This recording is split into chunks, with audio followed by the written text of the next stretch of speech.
Ազգային ժողովի մեծարգո փոխնախագահ արգելի падգամավորներ, երկրորդ ընթերցման ռեժիմով ձեր քննարկմանն եմ ներկայացնում էկոպարեկային ծառայության մասին օրենքում փոփոխություններ կատարելու մասին օրենքի նախագիծը։ Նախագծով սոցիալական երաշխիքներ են սահմանվում էկոպարեկային ծառայողի համար, այն է ծառայողական պարտականությունները կատարելով պայմանավորված էկոպարեկային ծառայության ծառայողի առողջության այնպիսի վնաս առաջանալու դեպքում, որի համար կսահմանվի հաշմանդամություն, պետությունը կատարի միանվագ դրամական վճար, իսկ զոհվելու դեպքում վճարը կտրվի նրա ընտանիքի անդամներին։ Սոցիալական երաշխիքների այս տեսակն ընտրվել է այն հիմնավորմամբ, որ պահպանվի համաչափությունը, քանի որ այլ ծառայությունների դեպքում նույնպես կիրառվում է նույն եղանակը։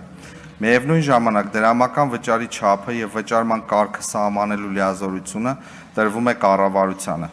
Բացի այդ, առաջարկում ենք օրենքի 35-րդ հոդվածի 4-րդ մասում նույնպես կատարել փոփոխություն եւ սահմանել, որ էկոպարեկային ծառայողները սույն օրենքով իրենց վերապահված լիազորություններն իրականացնում են սահմանված կարգով մրցույթի արդյունքով պաշտոնի նշանակվելուց հետո, բայց ոչ ուշ, քան մինչև 27 թվականի հունվարի 1-ը։ Այս փոփոխությունը կատարվում է ծառայության ամբողջական կայացման համար սահմանված ընթացակարգերով արհեստավարժ անձնակազմի համալրման եւ տեխնիկական ամբողջական վերազինումը պատշաճ իրականացնելու նպատակով։ Խնդրում եմ հավանության արժանացնել նախագիծը, առաջարկություններ առաջինից երկրորդ ընթերցման ընթացքում չեն եղել։ Շնորհակալություն։